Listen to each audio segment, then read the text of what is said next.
সম্মানিত দর্শক শ্রোতা, আপনাদের উদ্দেশ্যে একটি ধ্রুব সত্য কথা বলতেই হয়।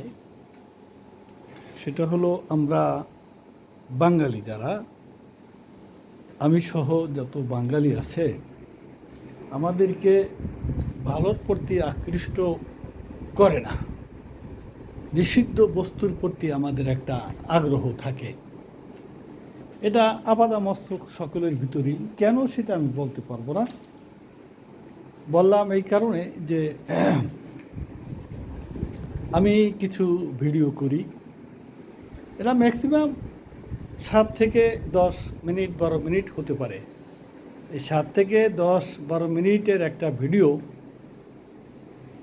এটা দেখার এবং শোনার লোকের সংখ্যা খুবই কম।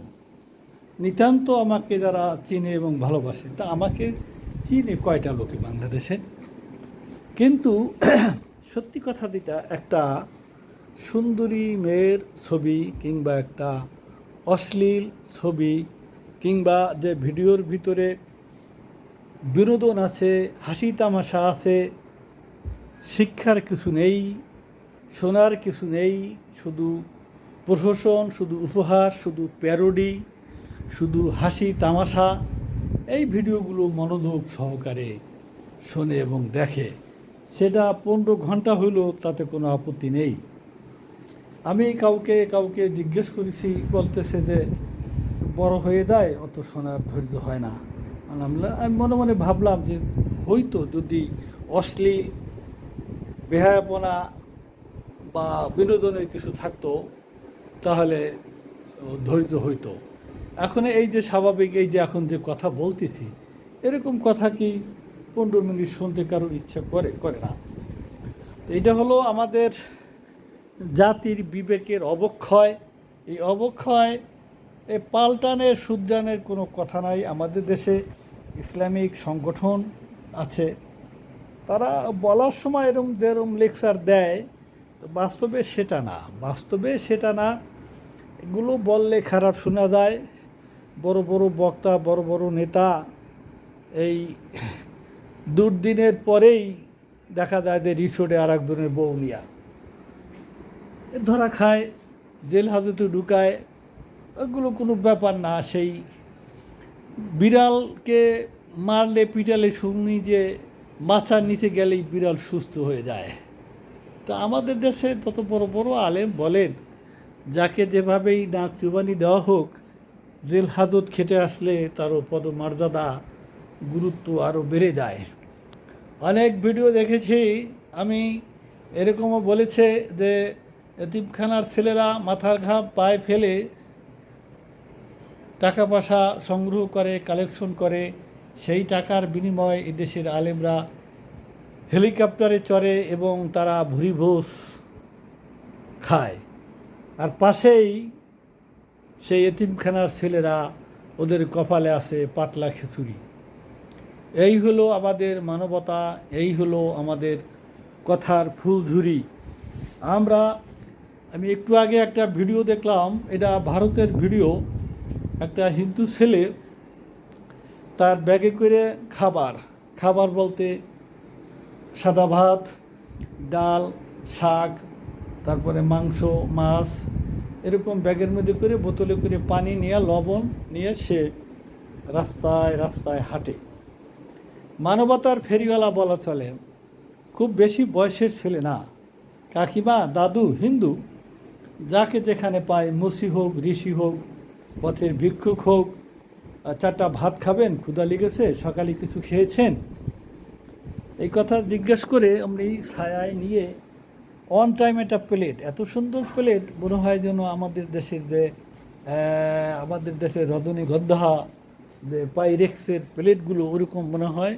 অন টাইম একটা প্লেটে বোতলের পানি দিয়ে হাত ধোয়া, পর্যাপ্ত খাবার দেয়, ভাত দেয়, ডাল দেয়, মাছ দেয়, মাংস দেয়, লবণ দেয়, দিয়ে 1 বোতল পানি দিয়া, তারপরে তাকে পায়ে হাত দিয়ে সালাম করে চলে যায়।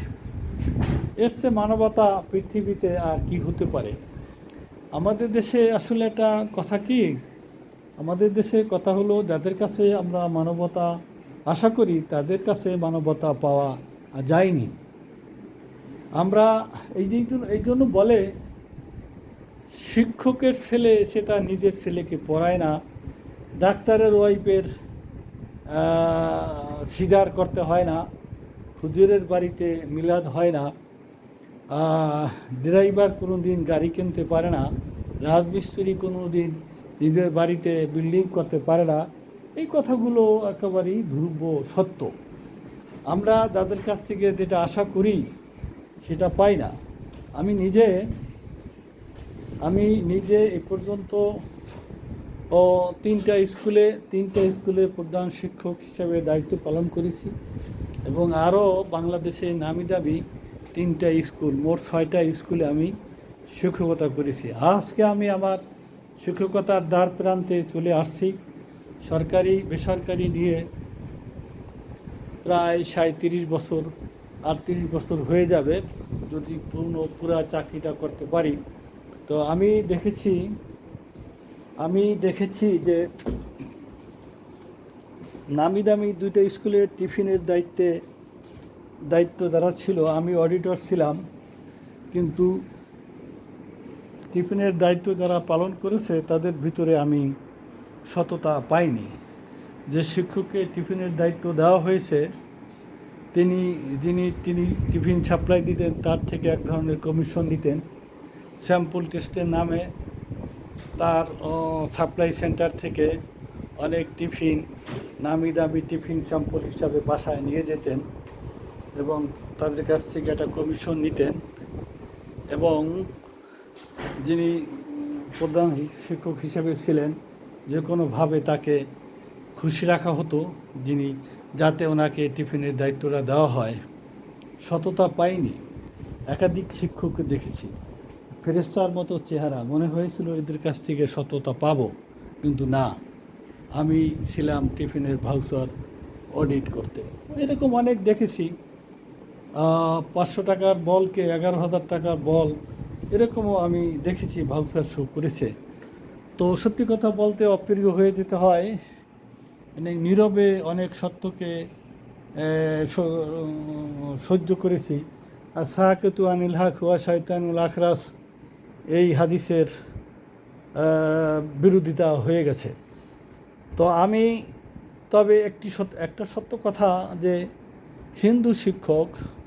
দুজন হিন্দু শিক্ষক, তাদের ভিতরে আমি যথেষ্ট সততা পেয়েছি। হিন্দু, আমি নাম বলবো না, নাম বললে খারাপ শোনা যায়, ভালো দেখা যায় না, স্কুলের পরিচয় পাওয়া যায়। 2জন হিন্দু শিক্ষকের ভিতরে আমি এই টিফিনের যে কাজে সততা পেয়েছি। সেই 2জন হিন্দু শিক্ষক এখনও বেঁচে আছেন, চাকরি থেকে অবসর গ্রহণ করেছেন। তো আমরা আশা করব যে আমরা যেখানে থাকি ভালো ভিডিওগুলো যদি একটু দেখি, সেই ভিডিও থেকে যদি আমরা একটু শিক্ষা গ্রহণ করার চেষ্টা করি।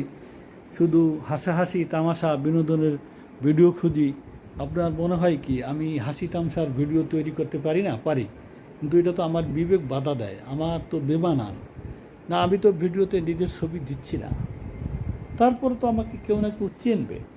তো আমরা আশা করি একটু গ্রহণযোগ্য ভিডিও, যেগুলোর ভিতরে দিগদর্শন আছে, যেগুলোর ভিতরে সমাজের দর্পণ আছে, যেগুলো আমাদের নৈতিক অবক্ষয়কে দূর করে, যে দিকগুলো আমাদের নৈতিকতা বৃদ্ধি পায়, এরকম কিছু ভিডিও আমরা দেখার চেষ্টা করব। মুখে শুধু গল্পই করব না, আমরা একটু বাস্তবতায় এই ভিডিও দেখে একটু শেখার চেষ্টা করব। এরকম বহু হাজার লোক আছে ভালো ভালো ভিডিও তৈরি করে, এগুলো একটু দেখব আমরা।